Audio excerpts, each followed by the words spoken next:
Menurut Bible Anda aja. Menurut Lukas, yang baru lahir itu adalah Tuhan. Di Lukas 2 nomor 11.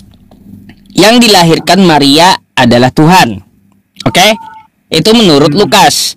Menurut Paulus, ya, Yesus itu mati dulu baru jadi Tuhan. Jadi sebelum dia mati belum jadi Tuhan. Nah, pertanyaannya, mana yang benar antara Lukas dan Paulus? Kata Lukas, setelah dia lahir udah jadi Tuhan. Kata Paulus, belum. Kecuali dia mati dulu, baru jadi Tuhan. Yang mana yang betul? Ini adu mekanik Paulus sama Lukas, teman-teman.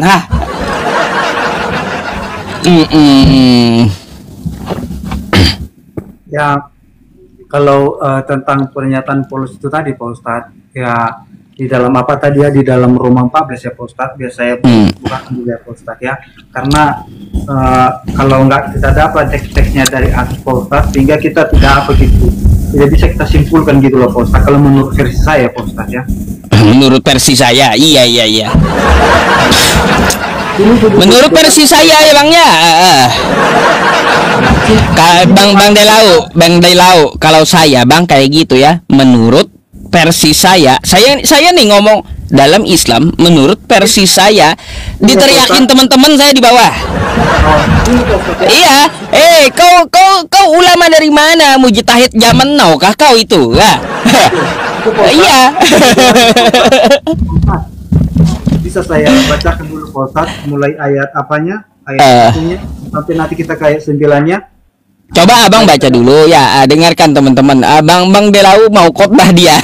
Saya mau ambil minum sebentar Bang, habis nih. Ya, sebentar aja saya balik sambil baca dulu ya, oke? Oke Pak Ustadz. Oke. Ya tunggu datang Pak Ustadz dulu.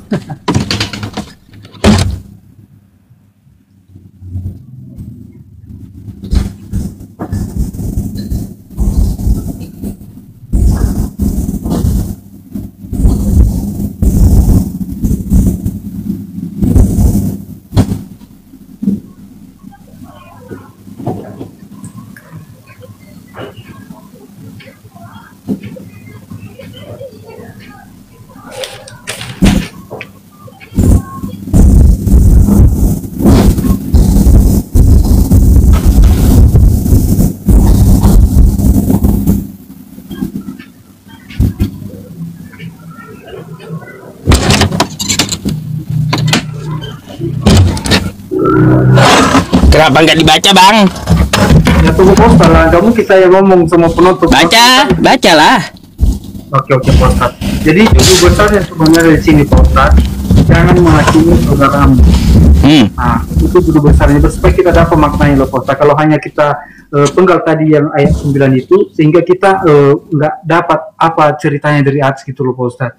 Karena benar juga saya baca ini Pak Ustadz, mudah-mudahan dengan kita baca ini, bukan saya berkhotbah di sini Pak Ustadz, tapi biar supaya dapat misalnya apanya gitu, maknanya gitu loh Pak Ustadz. Oke, makasih Pak Ustadz ya.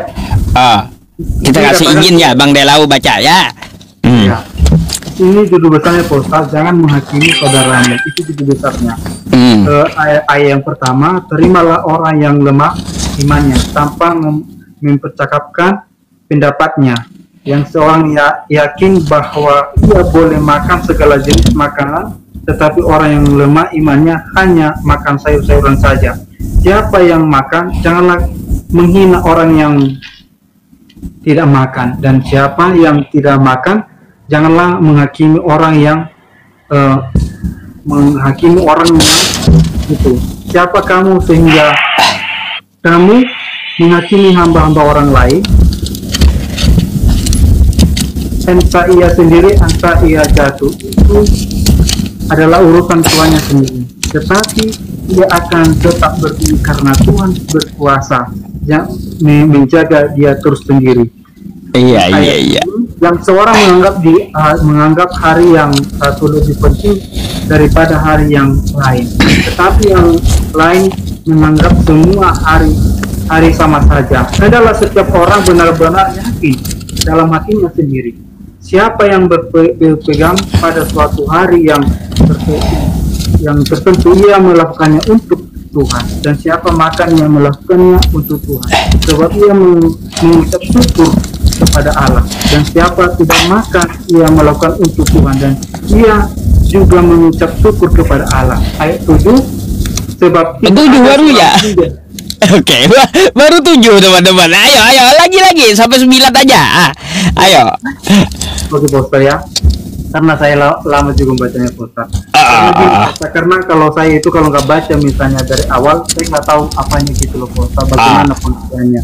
Ya maklumlah Pak ya.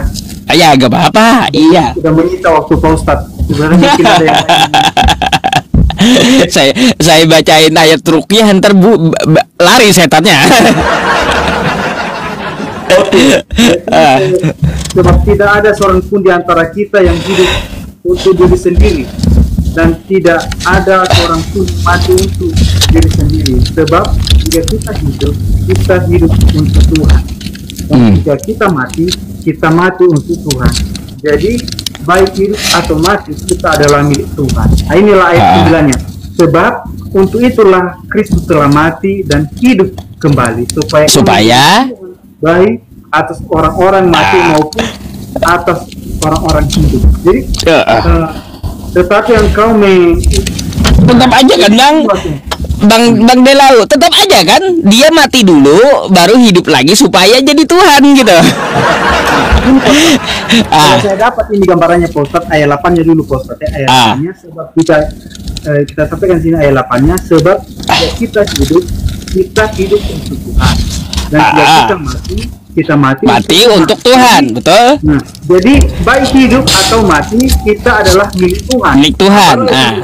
Sebab untuk itulah Kristus telah mati dan hidup kembali supaya menjadi Tuhan baik. Supaya jadi Tuhan, Bang. Tetap gak berubah, Bang Delau. Tetap gak berubah maknanya. Oke Pak Ustadz, gini maksudnya Pak Ustadz. Saya sudah mulai dapat apanya ini maknanya Pak Ustadz. Gini. Nah, kenapa mati Yesus itu supaya dia juga Tuhan bagi orang yang mati dan orang yang hidup. Maksudnya pengertian di sini Pak Ustadz, kalau bisa saya ambil maknanya, artinya walaupun kita mati ya, atau sebelum datang Yesus, mungkin ada juga orang baik, ya kan, ada orang baik yang sudah mati dan benar gitu Pak Ustadz. Jadi Bang, begini, saya mau tanya sama abang penjelasannya seperti itu. Jadi kalau Yesus itu belum mati, berarti dia belum jadi Tuhan untuk orang mati gitu. Itu pula pertanyaannya. Kalau menurut saya tadi itu Pak Ustadz, artinya ini dia itu mati mati untuk apa juga, Tuhan untuk orang yang mati juga, yang sudah mati, dan Tuhan juga bagi orang yang hidup. Nah, itu maksudnya pengertiannya Pak Ustadz. Kalau dia belum mati gimana? Nggak lolos jadi Tuhan gitu. Kalau dia nggak mati gimana? Kalau dia nggak mati gimana? Kalau dia nggak mati? Kalau dia nggak mati apa Ustaz, berarti dia gagal misalnya visi misinya untuk apa? Untuk gagal. Nggak jadi Tuhan dia. Nggak jadi Tuhan. Pengertiannya di sini Pak Ustaz. Kan gitu. Bang, kan paham kan kosakata supaya ia menjadi Tuhan. Kan gitu. Supaya ia menjadi Tuhan, betul gak? Kalau dia supaya jadi Tuhan syaratnya mati dulu lalu hidup. Kalau dia kagak mati gimana? Kagak jadi gitu. Kagak jadi Tuhan. Kan gitu. Ya 8 itu tadi Pak Ustaz dikatakan, kalaupun kita hidup adalah untuk Tuhan, kalaupun kita mati adalah untuk Tuhan juga. Jadi artinya baik orang yang hidup baik orang yang mati juga adalah Tuhan atas apa. Dari sini aja pun kita udah tahu itu Pak Ustadz, ayat 9 ini baru saya mencerna ya, kalau menurut pengertian saya tentang ayat tersebut tadi, ayat 9 tentang Pak Ustadz, dia sudah mengatakan dirinya di sini melalui Paulus. Dia mengatakan bahwasanya Yesus itu adalah apa? Tuhan, ya, Tuhan baik orang baik, Tuhan atas orang mati baik orang yang. Jadi yang mana yang betul Bang antara Paulus dan Lukas tuh? Mana yang betul antara keduanya? Ya, di situ tidak ada disampaikan itu Pak Ustaz bahwasanya tentang apa yang Pak Ustaz sampaikan tadi, bukan itu tentang yang dimaksud di sini. Tetapi yang dimaksud di sini adalah tentang pernyataan meyakinkan orang di Roma ya. Ini tadi kan Paulus di Roma menguatkan kepada jemaat di Roma, mengatakan bahwasanya Yesus itu mati baik orang yang mati dan baik orang yang hidup. Bukan jungkir balik Bang kalau kayak gitu namanya.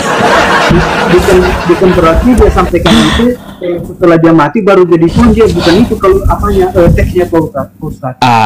Iya, di situ kan yang saya tanyakan ya, sesuai dengan teks-teksnya tersebut di Lukas 2 nomor 11 dikatakan, sebab ya pada hari itu Tuhan telah lahir, yaitu Kristus di kota Daud kan gitu. Tuhan lahir. Sedangkan kata Paulus, belum ada Tuhan kalau dia belum mati gitu. Jadi seakan-akan ya Bang ya, kalau saya lihat pemikiran Paulus dengan pemikiran Lukas itu adu mekanik gitu loh Bang. Apalagi Abang tambahin menurut versi saya, kata Abang jadi 3 jadinya. Udah versi Paulus beda, versi Lukas beda, tambah pula versi Abang. Gimana saya nggak sakit kepala kalau kayak gitu? Aduh. Di sini tidak ada Paulus mengatakan sebelum dia mati dia tidak menjadi Tuhan gitu, nggak ada. Tapi yang disampaikan itu adalah maknanya, kalau saya ambil maknanya Pak Ustadz, baik orang yang mati adalah Tuhan, adalah Yesus adalah Tuhan bagi orang yang mati, baik juga orang yang masih hidup. Itu pengertiannya Pak Ustadz, bukan berarti setelah dia mati baru jadi Tuhan, bukan itu kalimatnya, teksnya dari ayat ini Pak. Kalau saya ambil, pusing saya. Pusing Bang tentang itu. Bukan saya tambah paham tapi tambah pusing saya. Iya Bang Delao, iya susah kali gitu. Kenapa nggak ada sih ya yang kayak Al-Quran, jelas kayak Al-Quran, kenapa nggak ada gitu loh di kitab mereka ini ya teman-teman. Kalau Al-Quran itu jelas gitu loh, tidak ada bertentangan kayak gitu. Al-Quran itu nggak ada kontradiksi menurut si A menurut si B, nggak ada. Tapi kalau ya kitab Kristen menurut Paulus begini, menurut Lukas gini, menurut Bang Delao kayak gini. Jadi yang mana yang betul gitu loh. Mungkin dari cara Pak Ustadz mengartikan ayat 9 ini seperti itu. Tapi kalau saya mengartikan ayat 9 itu bukan seperti itu. Saya mengartikan ayat 9 itu bahwasanya Tuhan Yesus itu Tuhan atas orang mati dan juga orang yang masih hidup. Bukan berarti dia setelah mati itu baru dia jadi Tuhan. Nggak ada pernyataan di situ apa yang teksnya Pak Ustadz. Baiklah kalau kayak gitu. Ya terima kasih ya atas penjelasannya Bang Delao ya.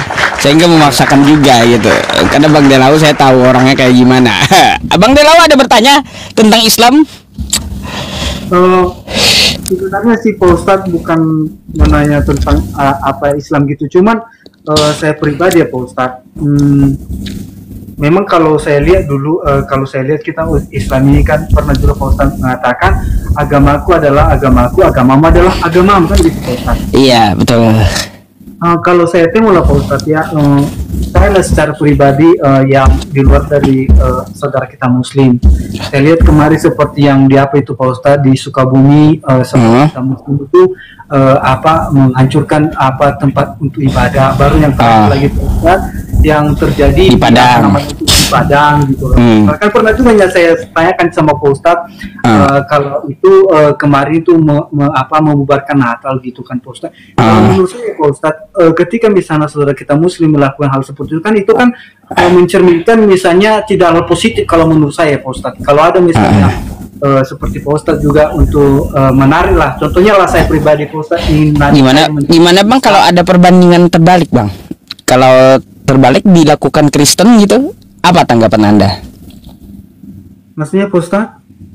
Ada dari Kristen yang melarang membangun masjid dan merusak tempat ibadah umat Islam, contoh masjid.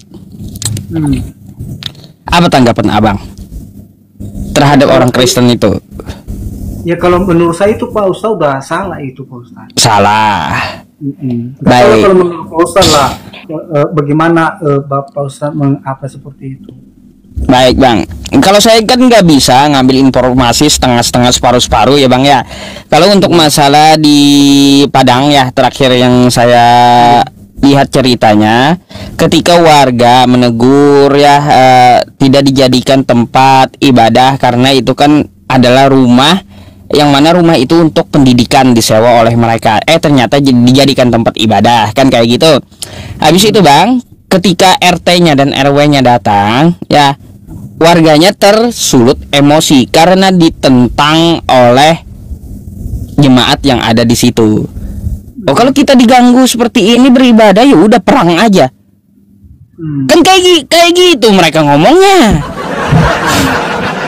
Bahaya kali gitu ngajak warga di situ perang. Udah gimana ya? Udah tidak sesuai kan dengan peruntukannya kan kayak gitu ya.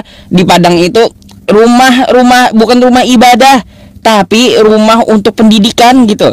Dijadikan rumah ibadah, ditegur warga malah marah-marah. Dimarah-marahi warga, mereka malah melawan. Kalau kami diganggu kayak gini lebih baik perang katanya. Nantang. Gimana nggak tersulut emosi warganya di situ kalau ditantang oleh jemaatnya di situ, Bang. Pertanyaan saya jadi Pak Ustadz ini bukan masalah apa, bukan masalah antara mereka Padang atau Sukabumi kemarin. Kalau menurut Pak Ustadz, ibadah itu apakah itu tidak baik itu loh Pak? Kalau ibadah baik Bang, yang Abang katakan itu bukan berkaitan tentang masalah ajaran Bang. Kalaunya pengrusakan kayak gitu bukan terkait masalah ajaran atau sara, bukan. Jadi terkait masalah aturan-aturan yang ada di daerah setempat. Itu sih menurut saya ya. Kalaunya di ajaran Islam nggak ada merusak ibadah. Waktu perang pun kagak boleh merusak rumah ibadah umat Islam itu. Baik rumah ibadah Islam sendiri masjid ataupun rumah ibadah dari Kristen atau di luar Islam gak boleh dihancur meskipun ada perang. Gitu. Apalagi hidup di sosial gak boleh menghancurkan rumah ibadah orang lain gitu. Oke? Nah, itu Bang. Karena gini sekarang loh Pak Ustadz, karena kita di sosial media ini sekarang kan sedikit udah terespo gitu di posting gitu. Jadi kelihatan gitu loh Pak Ustadz. Kalau menurut saya kita memancarkan misalnya apa itu karena gini loh Pak Ustadz, yang pernah saya lihat gitu kan hanya antara Kristen dengan Muslim gitu loh Pak Ustadz. Atau misalnya saudara kita Muslim melarang untuk bangun rumah ibadah atau misalnya mengatakan apa gitu, sedangkan misalnya saudara kita Muslim itu nggak pernah mengatakan misalnya tadi teman-teman sudah saya mirror tadi ya sama abangnya, sudah saya mirror gimana kasus Poso dan Papua itu salah menurut beliau gitu. Salah menurut abangnya Poso dan Papua gitu. Gitu. Biar jelas teman-teman yang tulis di bawah gitu, biar nggak terulang-ulang. Lanjut Bang. Iya, karena gini loh Pak Ustadz, kita itu kan ibadah gitu. Kenapa dilarang gitu? Kenapa pengaruhnya gitu kalau kita ibadah? Itu kan ketika misalnya orang beribadah itu kan berbuat yang baik gitu loh Pak Ustadz. Ya gini Bang, ya terkait masalah ibadah perbuatan baik saya tahu, tapi untuk masalah penghancuran bangunan, izin bangunan itu tergantung dari pemerintah daerah setempat gitu. Gitu Bang. Malah kalau menurut saya kan Pak Ustadz, kalau memang saudara kita Muslim ini adalah agama yang benar kalau menurut saya Pak Ustadz. Malah kalau misalnya ada yang tidak mengizinkan gitu, malah harus ustadznya yang datang, ayo kita biarkan saudara kita ini kurang itu beribadah, bukan malah gitu loh Pak Ustadz, malah dilarang gitu. Ya artinya gini Bang, kalaunya orang-orang Islam ya Bang ya memang ya menyerukan agar tidak mengganggu gitu kan kayak gitu. Tapi kalaunya udah terkait peraturan daerah, siapapun bisa menegakkan aturan kan gitu Bang. Jadi itu bukan terkait masalah ajaran agama. Enggak. Itu loh Pak Ustadz, kalau hanya masih sekali misalnya terjadi itu kan Pak Ustadz, mungkin antara itu perbedaan pendapat atau apa gitu. Tapi karena ini bulan 7 kemarin ya, bulan 7 termasuk itu ya Pak Ustadz, yang terjadi di Sukabumi, cepat kali sekarang kita lihat itu di sosial media ini Pak Ustadz. Cuman kalau dulu ya Pak Ustadz, waktu masih umur 9 tahun saya sempat ngetes dengan agama kita Muslim. Kenapa saya ngetes di agama Muslim? Karena ketika masuk kita di ruang ibadah itu kita harus cuci tangan, cuci kaki, dan kita pun harus tinggal di luar gitu. Artinya kita sucikan ruangan ibadah. Ya, itu aja ajaran Yesus kayak gitu emang bang. Nggak tahu bang. Nah, tapi setelah saya lihat itu kan Pak Ustadz dilarang untuk bangun rumah ibadah gitu. Begini, padahal dulu saya ngepes gitu, suwe gitu dan apa.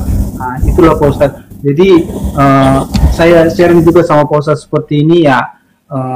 Yang baik juga diambil, kalau nggak baik juga nggak usah diambil gitu. Ya, itu hanya sharing gitu ya teman-teman. Oke. Iya Pak Ustadz. Hanya keluh kesah ya, keluh kesah dari Bang Delau. Tapi udah saya jelaskan itu menurut Pemda setempat, nggak bisa menurut saya. Jadi tergantung dari peraturan daerah setempat gitu Bang. Ya, setiap rumah ibadah itu ada 90 KTP minimal di sekitaran rumah ibadah tersebut mereka tinggal. Ini ya mau bangun gereja Bang ya, di tengah-tengah umat Islam, siapa penghuni gerejanya, siapa? Kagak ada di rumah tersebut sekitaran gereja itu 90 KTP orang Kristen. Tapi KTP orang Kristennya tinggalnya di beda kelurahan, di beda kota. Apa ceritanya? Nggak nyambung gitu dengan peraturan negara. Akhirnya digeruduk orang, merasa terjolimi Kristen ini.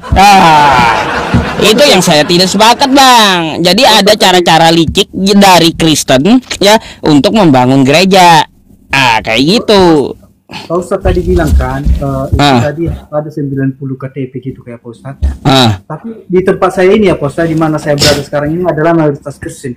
Dan itu tidak ada 90 orang yang saudara kita muslim, tapi dibiarkan mendirikan apa loh Pak Ustadz, mesti dibiarkan misalnya dirikan masjid, nggak ada 10. Ya kalian protes lah kalau kayak gitu.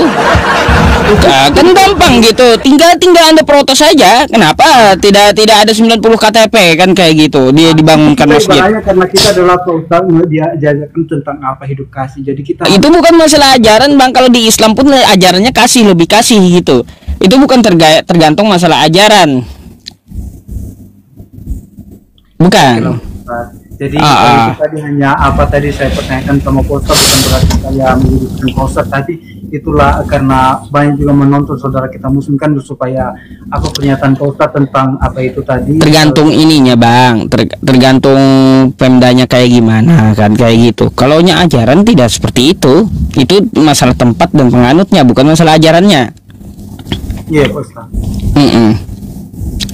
Oke, ada lagi Bang Delau.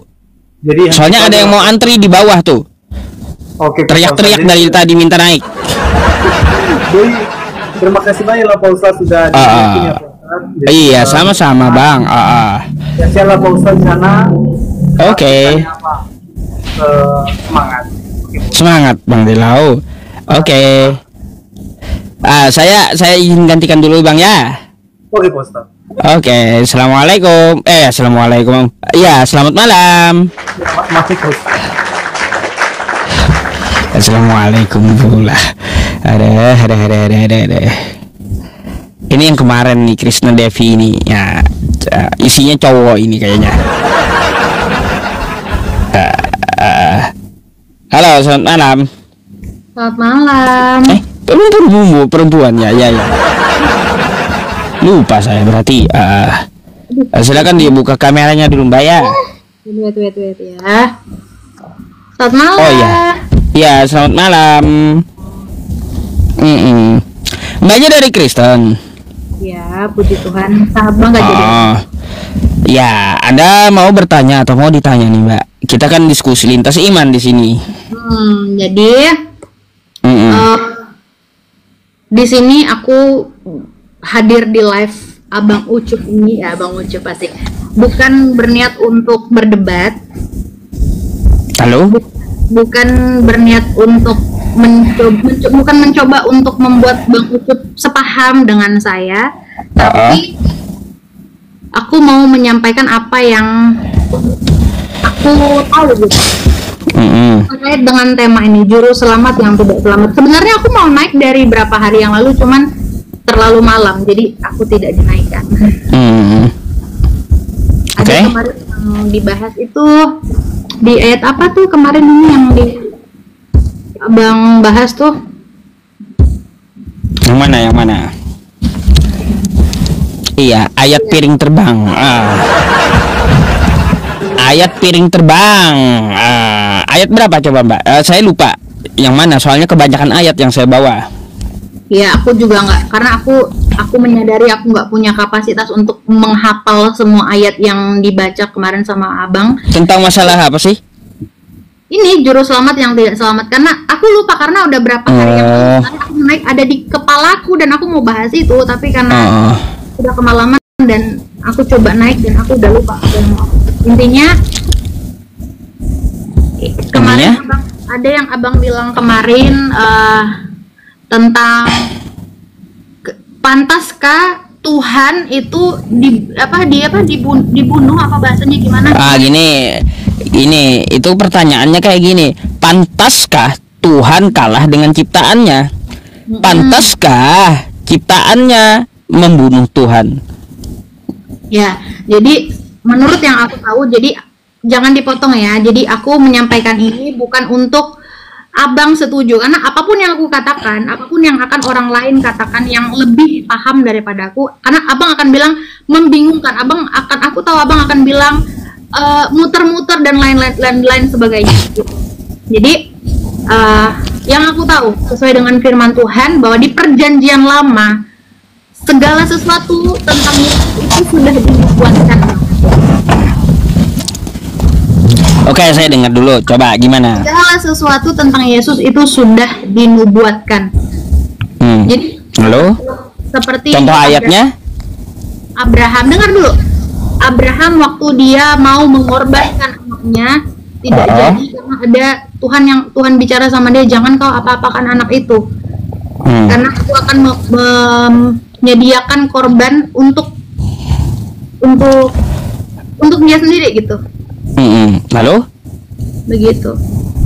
Nah, oleh sebab itulah dinubuatkan.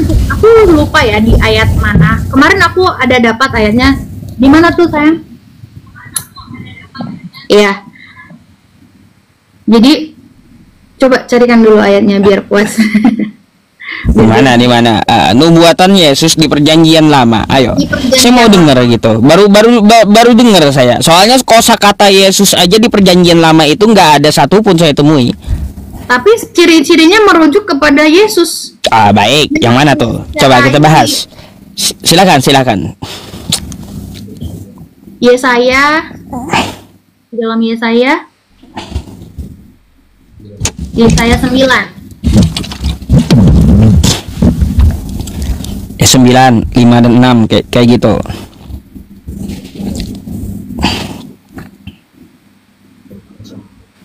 Iya, aku baca ya. Di Yesaya 9 ayatnya ini 6 ini ya. 6.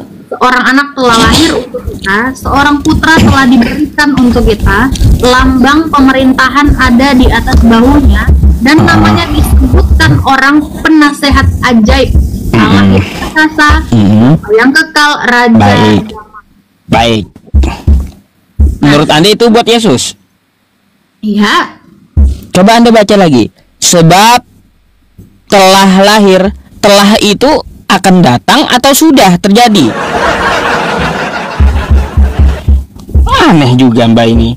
Nah, itu yang saya bilang. Apapun yang akan saya katakan, aku tahu. Loh, kan saya kan mengkritik teksnya toh Mbak. Akan bilang aneh, akan bilang gini, sebab seorang anak telah lahir. Artinya kan udah terjadi di saat itu juga. Bukan kayak gini bahasanya, sebab seorang anak akan lahir. Nah, kalau akan lahir bisa. Tapi kalau telah lahir berarti terjadi di zamannya saya juga. Itu adalah nubuatan, Bang Ucup. Oh, nggak bisa disebut nubuatan kalau udah terjadi. Telah itu udah terjadi dia. Enggak. Sebab seorang anak telah lahir. Jadi keyakinan kami, Bang Ucup. Makanya apapun yang akan saya katakan di live ini akan selalu dibantah. Oke. Mbak, kenapa saya membantah itu? Karena sudah mempelajari dari orang Yahudi. Ya, apa kata Yahudi? Sebab seorang anak telah lahir untuk kita, itu siapa yang dimaksud? Itu adalah Raja Hizkia. Apa arti Hizkia? Hizkia adalah Allah menyertai kita. Itu maksudnya. Bukan untuk Yesus. Raja Hizkia di zaman itu telah lahir dia. Nih. Coba Abang Ucup, di mana dalilnya Hizkia? Bentar.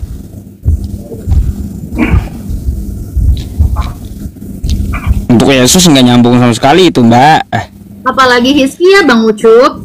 Kalau Hizkia betul terjadi di zaman itu. Nih ya. Nih. Kritiknya ya. Nih. Bukti ya dari Alkitab bahwa bahwa Yesaya 9 nomor 6 bukan untuk Yesus ya. Nah, ini bahasa aslinya ya. Dari Ningrat Codex. Ya, Kielet Yulat itu adalah telah lahir. Seperti kata bahasa Arab walam yalid walam yulad. Kan gitu, lam yalid walam yulad. Terjemahannya kayak gimana nih ya? Sebab seorang anak telah lahir untuk kita. Kan kayak gitu. Coba kalau kita lihat ke bawahnya, apa yang dikatakan oleh Yahudi. Nih, Kristen mengklaim dan mengaku itu, tetapi mana buktinya kata Yahudi? Sebab Yesaya itu hidup 700 tahun sebelum Yesus. Artinya apa? Waktu dia diucapkan Yesaya telah lahir, anak itu telah lahir di zaman Yesaya. Nah, jadi dalam ayat ini siapa yang dimaksud? Sebab telah lahir seorang anak yulat untuk kita. Siapa? Nih, coba kalau kita lihat ya kosakata yang lain nih ya. Jadi, Mbak ya, menurut Yahudi ya, sesuai dengan kitab teks aslinya mereka mengatakan bahwa nama dari raja tersebut adalah Raja Hizkia. Nih, saya putarkan sampai ke bawah ya. Nih, toh ya. Salah Bang Ucup. Dalam perjanjian lama. Nah, jadi nih. Jadi nama Hizkia artinya Allah yang perkasa, bukan untuk Yesus. Untuk Yesus Bang. Anda ngotot, Mbak, Anda ngotot, tapi kitab orang lebih paham bahasa teksnya, Anda ambil kitab Yahudi lalu Anda terjemahkan sendiri yang Anda tidak paham teks aslinya kayak gimana gitu. Sedangkan kata Yahudi mereka mengkaji dari teksnya, dari ayat yang lainnya, bahwa apa yang dimaksud Hizkia yaitu Allah yang perkasa telah lahir di zaman Yesaya tersebut gitu. Ya, emang Hizkia Allah? Gimana dia disebutkan Allah di situ? Mbak, Hizkia itu artinya Allah yang perkasa. Bahasa Yahudi gimana sih? Ya, Allah. Hizkia Allah yang perkasa, itu artinya kekuatan Allah. Hizkiyahu. Yesus itu dinubuatkan sebagai Raja Damai dia. Oh, Raja Damai. Kalaunya dia Raja Damai. Yang kekal Allah baik. Yang Kalau dinubuatkan dia itu Raja Damai, lalu gimana dengan Matius 10 nomor 34? Coba baca. Matius 10.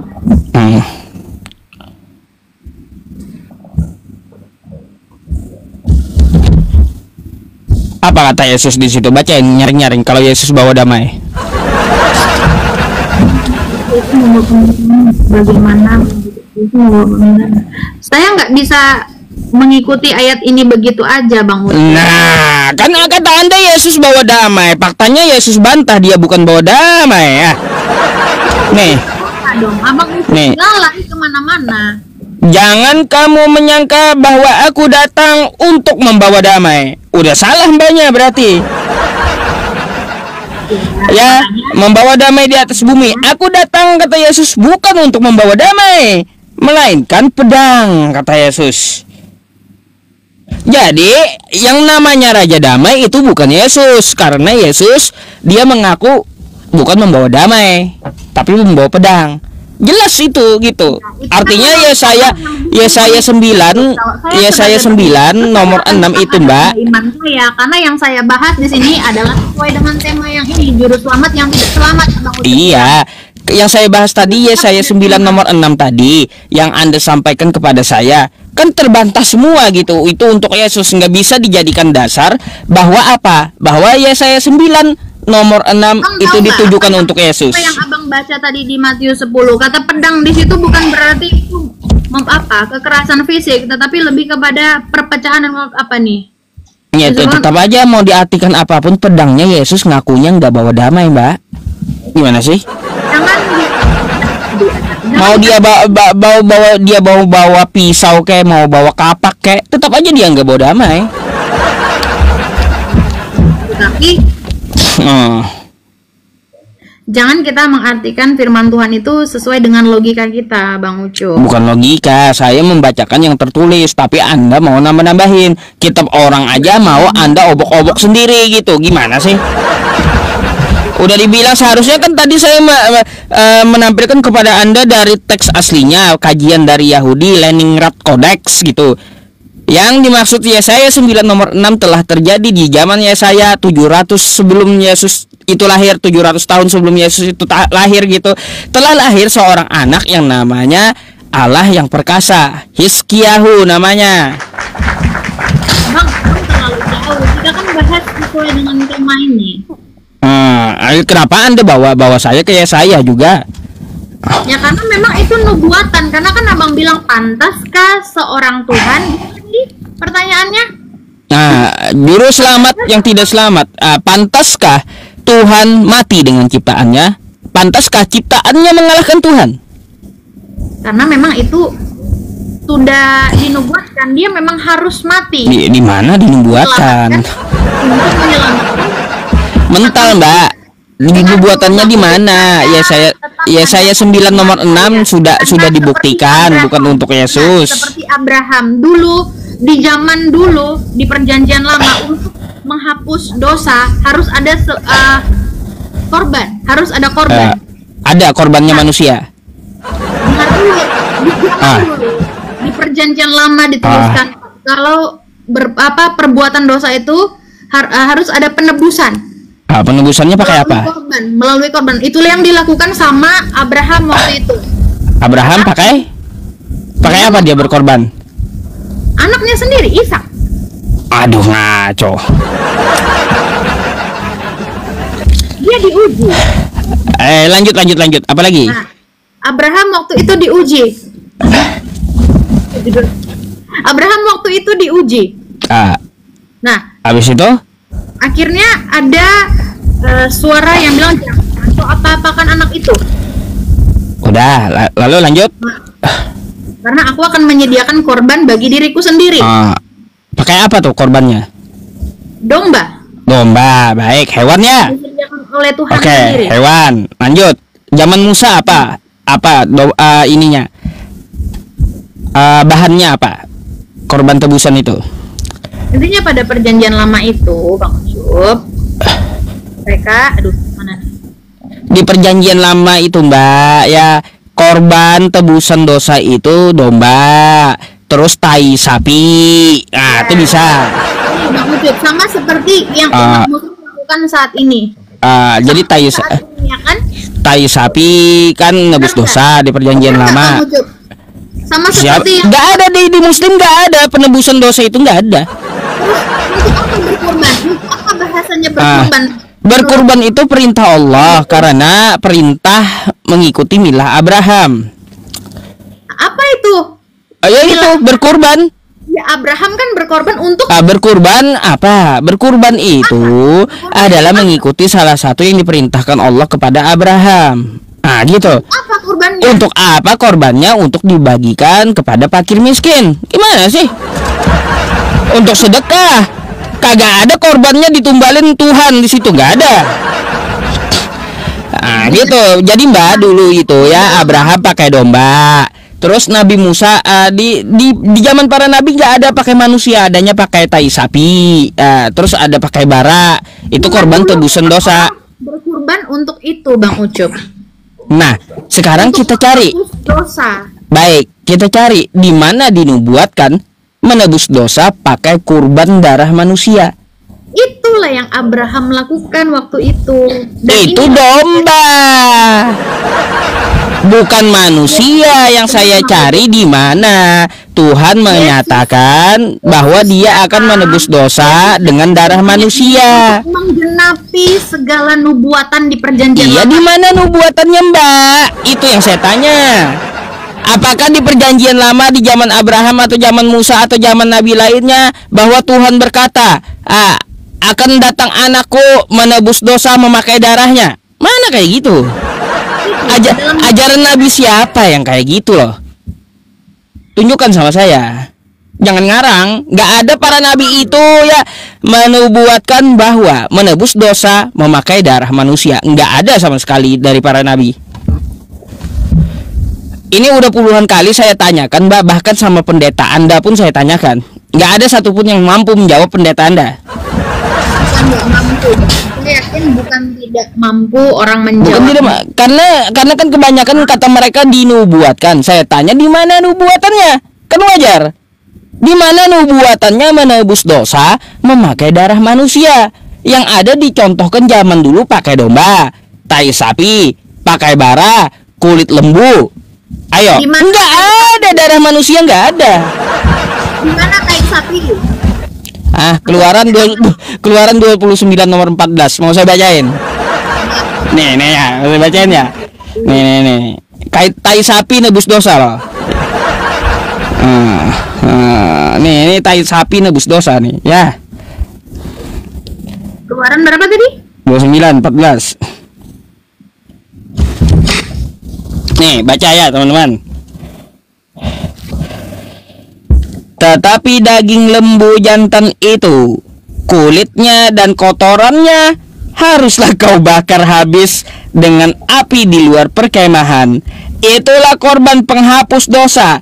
Kulitnya dan tai sapinya, Mbak, ya. Kulitnya dan kotorannya tuh ya harus kamu bakar. Jadi ini kulitnya dan kotorannya, kulitnya dan kotorannya harus dibakar. Jadi tainya harus dibakar gitu. Jangan dipisahkan, Kang Ucup. Udah dibilang juga. Enggak ada Mbak Krisna ya. Di Kristen di ajaran para nabi itu mengajarkan untuk menebus dosa pakai darah manusia, nggak ada. Makanya saya bilang yang ada pakai domba, pakai kulit hewan, pakai tai sapi, ada, pakai bara pun ada, sama. Itu menurut Bang Ucup ya? Bukan menurut saya, menurut Bible Anda. Enggak ada, ini bukan menurut saya, ini menurut Bible Anda. Menurut Bible Anda, saya hanya baca kulit sapi dan kulitnya ya dan kotorannya itu nebus dosa. Menurut Bible Anda, bukan menurut saya. Ngapain menurut saya? Tapi Bang Ucup salah menafsirkannya. Siapa yang nafsir? Dari tadi saya baca loh, nggak ada nafsir. Salah. Mbak, dari tadi saya baca nih ya. Tetapi daging lembu jantan itu, nih baca saya ya. Kulitnya dan kotorannya haruslah kau bakar habis dengan api di luar perkemahan. Itulah korban penghapus dosa. Kulitnya dan tainya dibakar gitu. Itu sebagai korban penghapus dosa, penembus dosa. Nggak ada saya terjemahannya itu saya pelintir-pelintir atau saya tafsir, nggak ada, Mbak. Intinya Bang Ucup, sekali lagi saya bilang di sini saya bukan mau berdebat atau apapun itu, karena apapun yang akan saya katakan Bang Ucup tetap akan bilang nyambung, muter-muter segala macam gitu kan. Masalahnya Anda sendiri yang membantah Bible Anda, mau macam mana saya? Iya, di kitab Anda sendiri aja Anda bantah, apalagi saya. Kan gitu. Gimana saya bantahnya? Tadi kan saya bilang tai sapi yang hapus dosa, kayak gimana? Itu kan tertulis di Bible. Oke lah, itu zaman dulu, tapi kan itu nggak layak untuk menghapus dosa begitu Bang Ucup. Logika sederhananya aja kayak gitu. Iya, itu kan artinya gini, contoh-contoh terdahulu. Yesus datang ke dunia untuk menghapus dosa kami. Darahnya mahal. Hanya Sekarang itu. Ada nggak orang yang mau berkorban? Gini Mbak ya.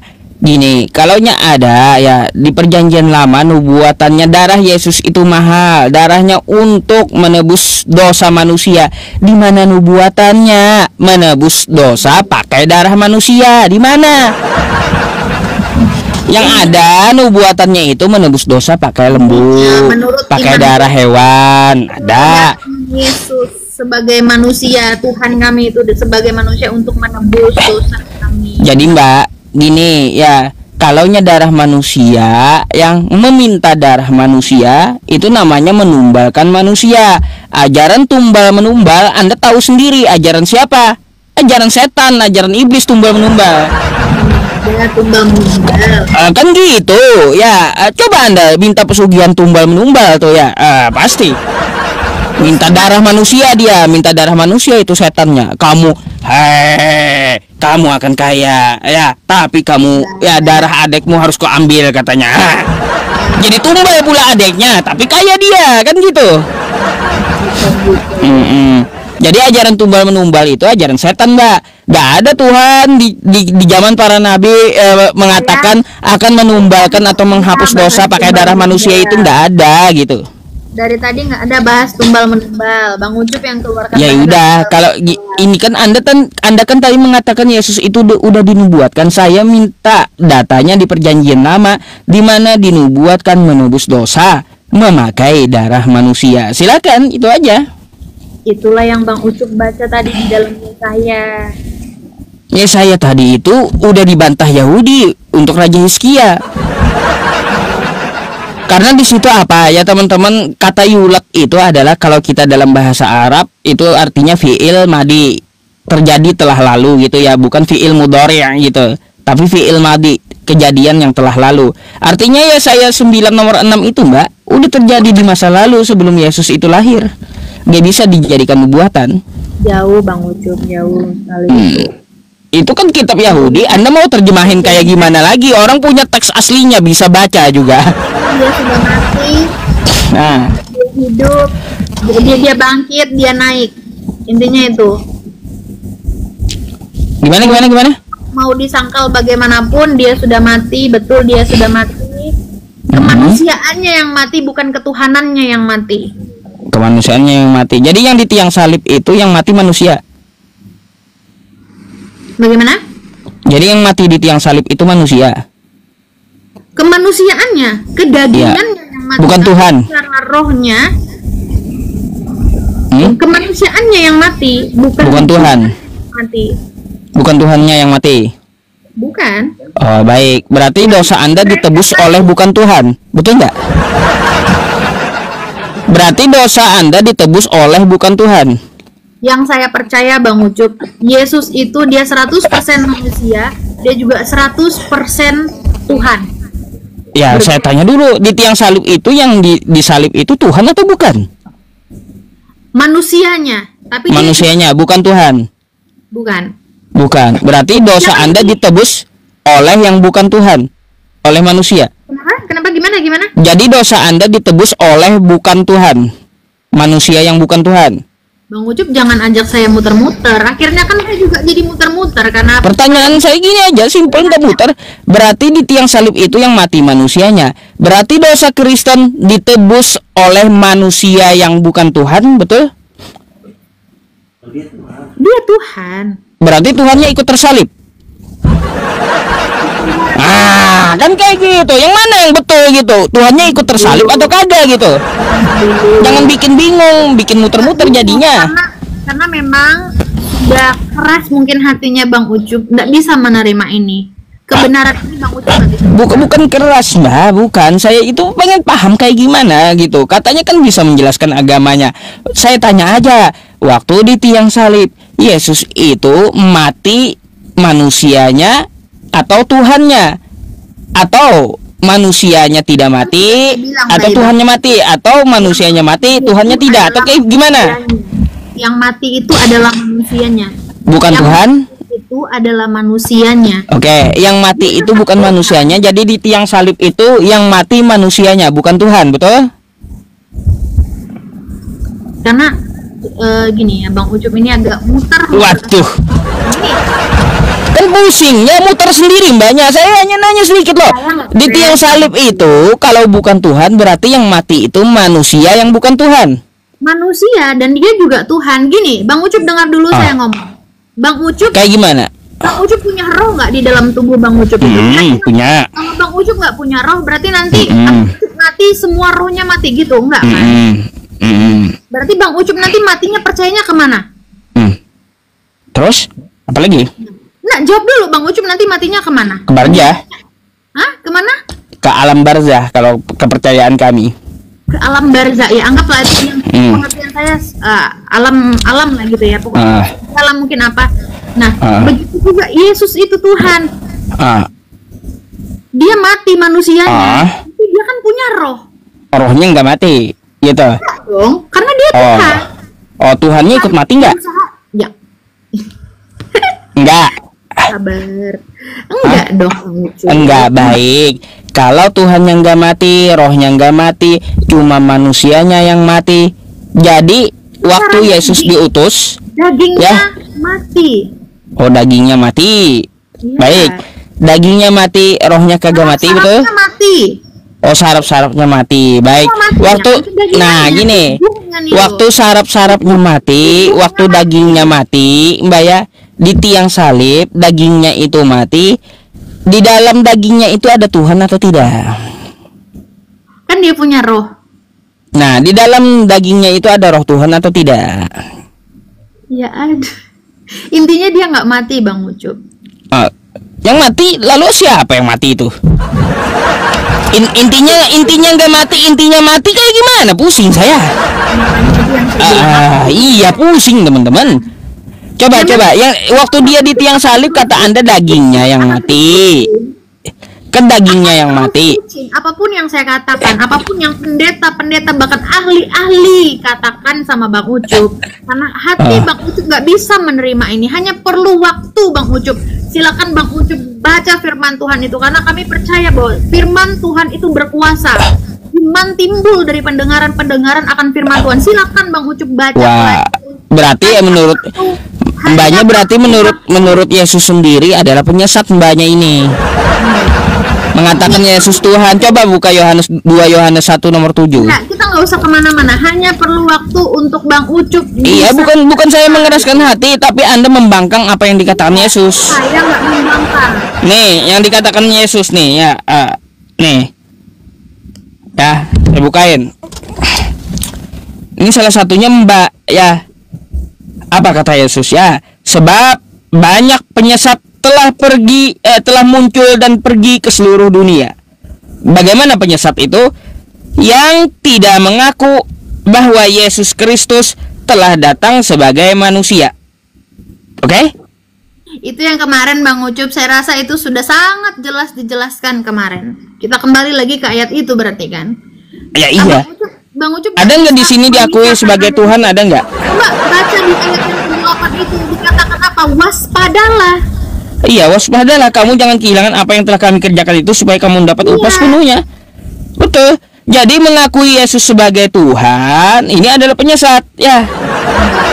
Karena di sini Yesus mengatakan bahwa Yesus Kristus telah datang sebagai manusia, bukan telah datang sebagai Tuhan dan manusia, bukan. Coba diputusin sebagai manusia seluruh dunia yang tidak mengaku, Bang Ucup, yang tidak mengaku bahwa Yesus Kristus telah datang. Berarti penyesat itu siapa? Jadi kita harus ngakuin Yesus itu manusia kan?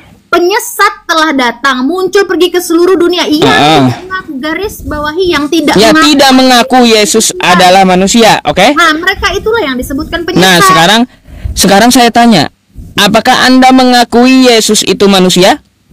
Ya, dia manusia. Manusia, bukan Tuhannya.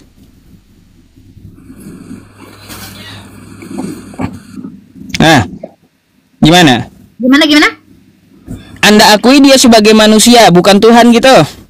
Dia 100% Tuhan, dia juga 100%. Mana di sini hanya sebagai manusia, lalu Anda mau tambahin sebagai manusia dan Tuhan gitu? Dengar dulu. Ayatnya manusia, bukan manusia dan Tuhan, atau Tuhan dan manusia. Gimana sih Mbak ini ubah-ubah ayatnya aja? Makanya saya bilang Andalah penyesatnya, kata Yesus, yang tidak mengakui dia datang sebagai manusia, tapi mengakui dia datang sebagai Tuhan. Itu penyesat itu. Seperti yang saya bilang di awal tadi, saya bilang saya bukan berniat untuk berdebat, karena saya memang tidak punya kapasitas untuk itu. Karena apapun yang dikatakan, seperti Bang Ucup bilang, pendeta-pendeta sudah naik ke sini untuk menjelaskan dengan segala kemampuan mereka, tetap akan Bang Ucup tolak itu, karena memang akan tetap muter. Jadi yang saya percaya adalah tunggu waktu aja. untuk Bang Ucup dan teman-teman yang lain ini yang berkomentar di bawah bisa menerima keselamatan itu, untuk bisa buka hati, begitu. Mbak, baik, saya akan terima ya kalau Yesus berkata jadilah Kristen. Mana coba? Bisa saya terima gitu. Satu aja yang saya tanya, Yesus memerintahkan, hai manusia, masuklah kamu menjadi Kristen. Ada. Itu aja kalau ada. Intinya apapun itu, sekali lagi aku bosan-bosan untuk bilang hanya perlu waktu. Jadi saya juga kasih pesan sama Mbak, hanya perlu waktu. Nanti Mbak tunggu diusir Yesus gitu aja, karena telah menuhankan dia. Coba Anda baca Matius tuh ya. Tunggu waktu aja, nanti Anda diusir Yesus karena Anda telah menuhankan Yesus. Mau saya bacakan memang? Silakan baca, aja. Ini ya, saya bacakan. Mengartikan. Nah, Mbak, saya tanya satu-satu ya nanti ya. Pada hari terakhir, banyak orang yang akan berseru kepadaku, Tuhan, Tuhan. Sampai sini dulu. Ya. Agama apa yang menyebut Yesus Tuhan? Semua orang menyebut Kristen. Enggak, saya enggak. Enggak. Umat Islam enggak ada yang menyebut Yesus itu Tuhan. Jadi agamanya apa ini? Ya, anggaplah Kristen. Kristen, baik ya. Bukankah kami bernubuat demi namamu dan mengusir setan demi namamu dan mengadakan banyak mukjizat demi namamu juga? Apa kata Yesus? Dijawabnya, pada waktu itulah aku akan berterus terang kepada mereka dan berkata, aku tidak pernah mengenal kamu Kristen. Ya, Katolik kagak pernah aku kenal. Enyahlah daripadaku, kata Yesus. Kamu sekalian pembuat kejahatan. Tuh. Di ayat itu semua dong bacanya. Nah, yang menyebut Tuhan, yang menyebut Yesus itu Tuhan bakal diusirnya. Enggak begitu. Gitu. Saya cuma baca kok, nggak mau ubah-ubah ya. Iya, memang hanya membaca tapi salah mengartikannya. Loh, itu udah bahasa Indonesia loh Mbak. Kok susah mengartikannya? Ngaco Mbak ini. Udah bahasa Indonesia gampang, kita belajar bahasa Indonesia pun anak SD paham itu kosakatanya.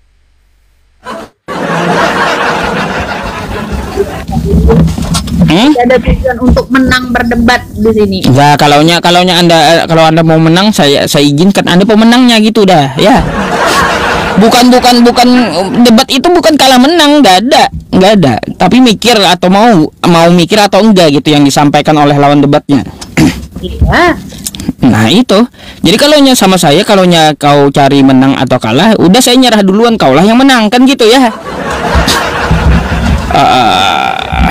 Gitu aja. Bisa berpikir gitu. Ya kita kan diskusi loh Mbak. Saya kan dari tadi tampilkan ayat yang sesuai yang saya katakan gitu. Satu lagi. Apa tuh? Anggaplah ini sudah selesai. Saya tidak. Ya, anggaplah yang lain mungkin berpikir yo kalah ngeyel apa segala macam. Dan saya mau nanya satu lagi nih. Kemarin Bang Ucup bilang, siapa yang melihat Yesus itu naik ke surga? Emang ada orang pernah naik ke surga? Emang ada yang lihat pakai teropong ke surga gitu? Nah itu gimana tuh? Gimana tuh maksudnya tuh Bang Ucup ngomong kayak gitu? Nah, makanya saya pun nanya gitu. Saya bingung kayak gini Mbak. Ada 500 orang, 500 pasang mata katanya ya, melihat Yesus naik ke surga. Kan gitu. Bahasanya kayak gitu. Saya pikir ini 500 orang bisa lihat Yesus naik ke surga, mereka pakai teropong apa gitu loh. Berarti menurut Bang Ucup nggak ada manusia yang bisa melihat surga. Mana ada? Oke, nggak ada yang bisa melihat surga ya? Begitu. Tapi waktu itu mereka melihat naik gitu kan? Naik gitu. Iya, Yesus naik ke surga. Kok bisa lihat surga orang ini? Oke, kalau saya tanya, yang pernah saya dengar orang Muslim, kalau terutama yang laki-laki, Kalau masuk surga ada apa tuh? Bidadari.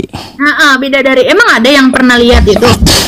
Belum, itu kan cuma gambaran. Wajar kalau memang aku nggak tahu, kalau memang itu hanya gambaran, Mbak. Ya, hanya gambaran keindahan, hanya gambaran. Sebenarnya kalau surga itu tidak terbesit di pikiran kita kayak gimana gitu. Sebenarnya itu hanyalah sebuah gambaran gitu. Nah, kalau kita mendetilkan isinya, pernah melihat, jelas nggak ada yang pernah. Ya sama dong. Nah, itu masalahnya kayak gitu. Bidadari itu bentuknya kayak gimana, kan dijelaskan di Quran. Isi surga seperti apa dijelaskan oleh Allah di Al-Quran gitu.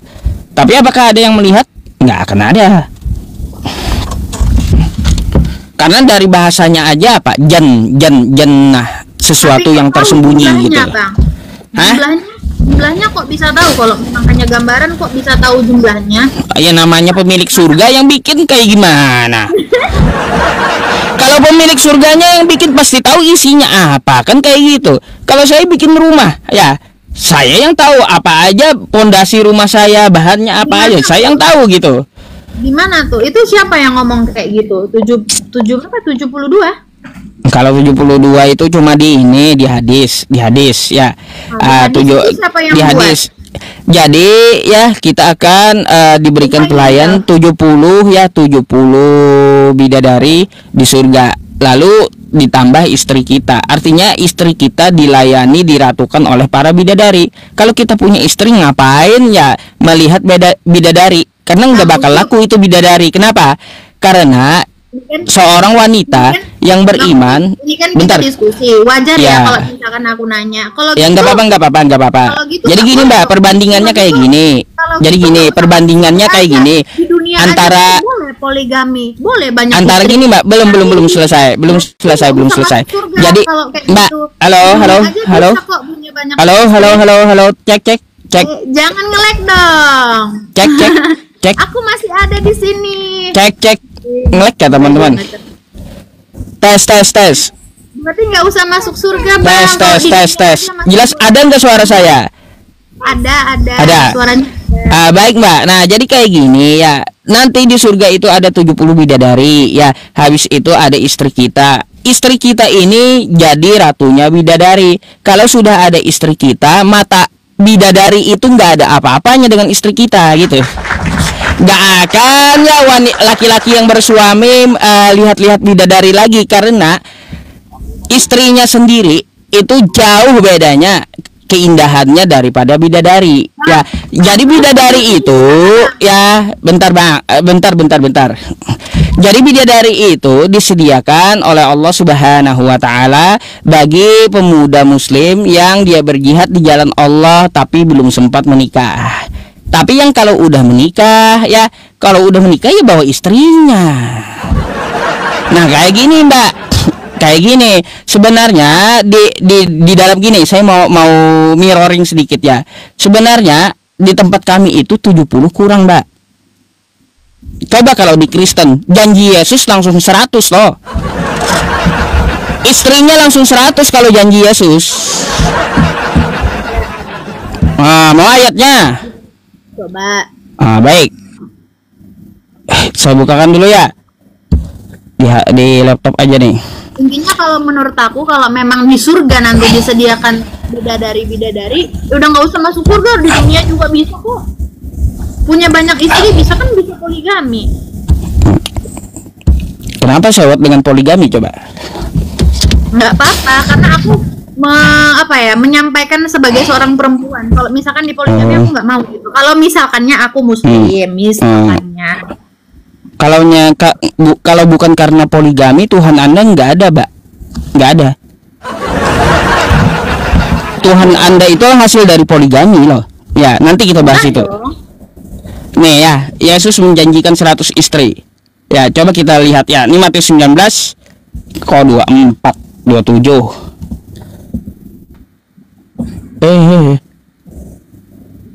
27 ya.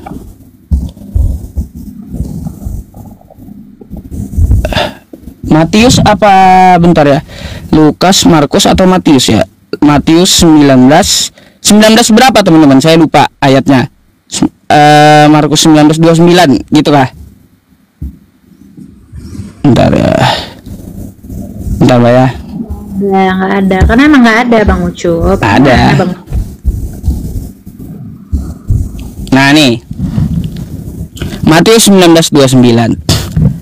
Dari beberapa versi ya, di sini ada ya, banyak ya. Ah, saya bacakan. Ah, semuanya. Jadi baca nih. Dan setiap orang yang sudah meninggalkan rumah atau saudara laki-lakinya, saudara perempuannya, atau istrinya, ya nih istri ya. Nih, Mbak ya. Ini istrinya atau ya anaknya dan ladangnya demi namaku, kata Yesus, ya, dia akan menerima 100 kali lipat dan mewarisi hidup yang kekal. Jadi kalau meninggalkan Yesus, meninggalkan istrinya, ya Yesus akan kembalikan jadi 100 istrinya gitu ya. Ngarang itu artinya ya itu. Jadi maksud saya itu gini Mbak. Kenapa saya mirror? Meninggalkan rumahnya, saudaranya laki-laki atau saudaranya perempuan, bapak atau ibunya, anak-anak atau ladangnya akan menerima kembali 100 kali lipat dan akan memperoleh hidup yang kekal. Iya. Memperoleh istri. Iya, memperoleh 100 kali lipat. Ya, kan gitu. Bukan cuma mewarisi hidup, tapi mewarisi 100 kali lipat. Ya. Nah, gitu. Bukan istri, Bang Apa? Ucup. Apa? Di situ ada kosakata istri itu. Hidup yang kekal, Bang Ucup. Iya, yang dibalas 100 kali waktu di penghidupan yang kekal apa tuh? Maksudnya? Ya iya, yang dibahas, yang dikatakan Yesus ya, ia akan membalas 100 kali lipat. Nah, di situ nggak ada dibilang memperoleh istri yang 100 kali lipat, nggak ada. Itu Oh, berarti salah Yesus ya? Nggak dong. Ini perkataan Yesus loh ya. Kalau Anda ya meninggalkan anak, istri dan orang tua, Di situ konteksnya bukan berbicara istri orang meninggalkan. Aduh, coba dibaca ya, dibaca. Abang perempuan terus sih. Ya. Itu ayat mana itu? Itu Google itu, buka Alkitab. Ini apa ini? Ayat apa ini? Enggak. Ini ayat apa ini? Ini ayat apa ini? Alkitab yang beneran, Alkitab yang beneran. Itu enggak, itu salah. Oh, berarti Alkitab ini Anda salahkan. Itu Google ini. Kitab Anda aja yang benar gitu. Google. Mana dari Google? Ini dari Alkitab Sabda loh. Tuh. Alkitab Sabda. Alkitab Sabda. Kok Google? Ini dari lembaga Anda. Gimana sih? Bukan cuma buku Anda yang ada di situ yang betul. Ini dari lembaga Anda loh, lembaga yang sah. 100 kali lipat istri. Apa yang dikatakan oleh lembaga yang sah ini? Ada orang Kan beberapa tuh. Saya nggak bohong Mbak. Anda nanti bisa cari gitu. Tidak ada, Bang. Tidak ada. Di sini adalah istri. Salah. Di sini istri ya, dia akan membalasnya 100 kali lipat gitu. Terus gini. Kayak gimana? Dua kata itu salah. Itu nggak benar. Oh, salah Bibelnya ya. Oke, nggak apa-apa teman-teman ya. Kalau dia nyatakan Bibelnya salah ya nggak apa-apa dah. Ya udah lanjut aja. Oke. Lanjut yang tadi Bang Ucup belum jawab. Tadi hadis yang menuliskan 70 bidadari itu siapa yang nulis? Apanya?